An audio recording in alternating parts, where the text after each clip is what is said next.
So the National Council of Communication has met and decided within this crucial meeting to warn two local radio stations, Sanganiro and CCB FM Plus, for not complying to the memorandum of understanding that has been signed between the CNC and those radio stations, particularly in terms of respecting the timetable that themselves have given up to the CNC and the verification of sources.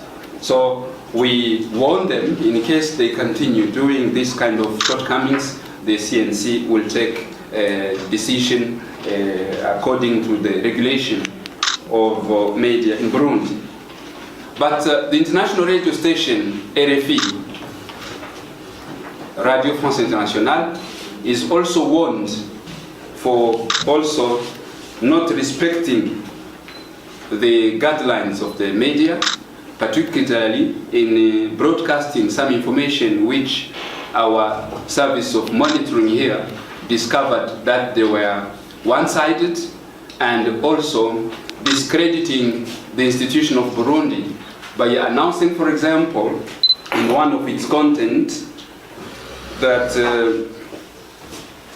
Burundi decree calling on the people of Burundi to start the campaign for the constitutional referendum, that whoever going to say no to the referendum will be harassed, intimidated, even put into prison. I've never seen any disposition on the draft of the Constitution precising that whoever saying yes or no will be entitled to be imprisoned. As far as the printing media is concerned, the official newspaper, Le Renouveau du Burundi, is suspended for 3 months starting from the 7th of May 2018 to publish in its contents the announces and commercial programs for not having respected the warning that the CNC sent to them on the 18th of April 2018, calling on the newspaper, the official newspaper of the government of Burundi, to respect the language which the Renouveau du Burundi had specified that it will be printing, which is French. The language of printing is French, but now they are also making their commercials in English. Tomorrow they will make the commercial in other languages which are not recognized even in Burundi. So it is a decision that is taken against the Renouveau. For 3 months they will stop publishing commercials and announces in their contents.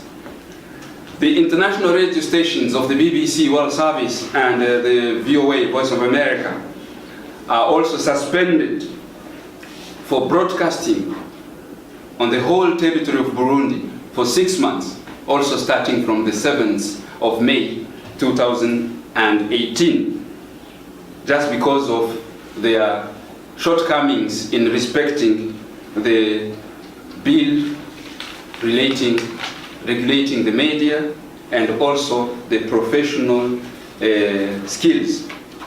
As far as the BBC is concerned, the CNC has sanctioned for not having taken into consideration the warning that we sent to the BBC on the 16th of March 2018, asking the British organization to take into serious account the balance of information and the verification of sources as far as the information matters of concern of Burundi are at stake. In spite of that remark that we sent to the BBC, which was relating to the content that was broadcast on the 12th of March this year, which according to our monitoring unit observers was putting at stake the national cohesion and reconciliation, because the station had also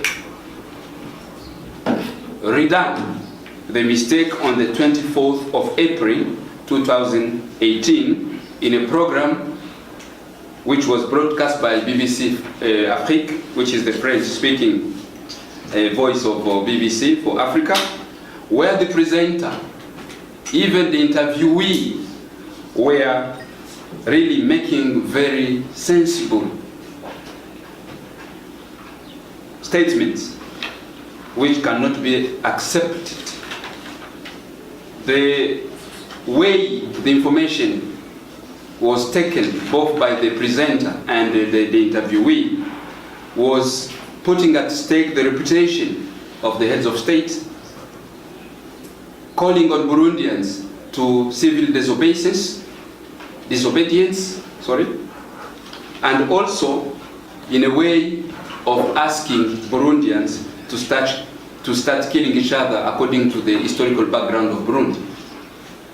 So we put forward again to mention that this decision against the BBC by the CNC is also following an official complaint which was lodged by the government of Burundi to the CNC, asking, you have heard that the CNC has to act, because you see that there is a difference.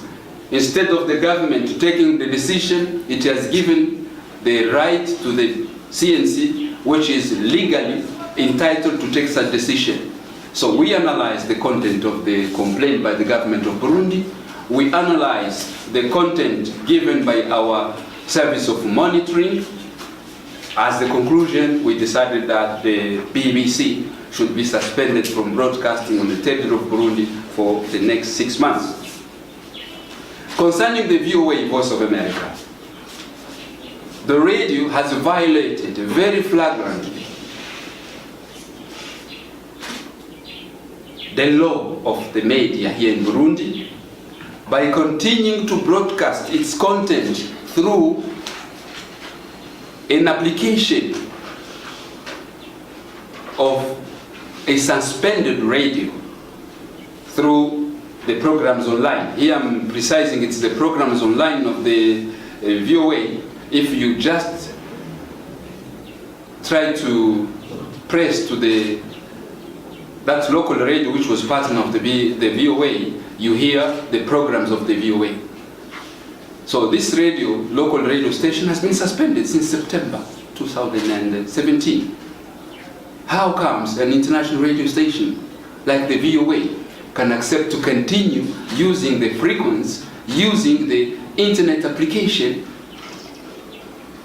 belonging to a radio which has been suspended, which has been even withdrawn from the list of the broadcasters in Burundi? This is a very serious infringement of our law. Apart from that, the Voice of America has gone far in recruiting a Burundian journalist who is accused of different judiciary allegations, and whose name has been mentioned through an international warrant. So this man is wanted by the justice of Burundi and the international justice. At the time I'm delivering this communique, the person is working with the Swahili service of the VOA. So this is, you see, is a very serious impact to the relation between America and Burundi, and even to the relationship between the National Council of Communication and the media as a whole. Apart from those shortcomings, the VOA has also been broadcasting some information on Burundi.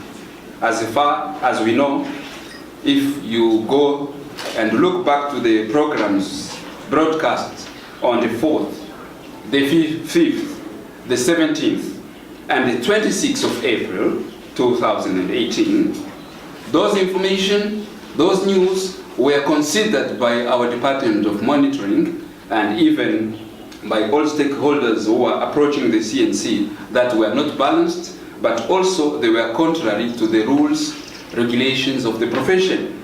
And some of them were even entitled of undermining the relations between the Republic of Burundi and the United Nations on one side, and on the other side, those information came at least to reiterate the cycle of violence and ethnic rivalry between Burundians. So we estimated that it is time now to speak out and to make sure that the international regulations, local framework, legal framework are respected. So this is the decisions that we take, but I seize this opportunity to reiterate that any decision taken by the CNC is entitled to be attacked through our legal system. So whoever thinks that the decision taken today is not applicable, is not rightful, is allowed to make lodge a complaint through our legal system. Thank you very much for your attention.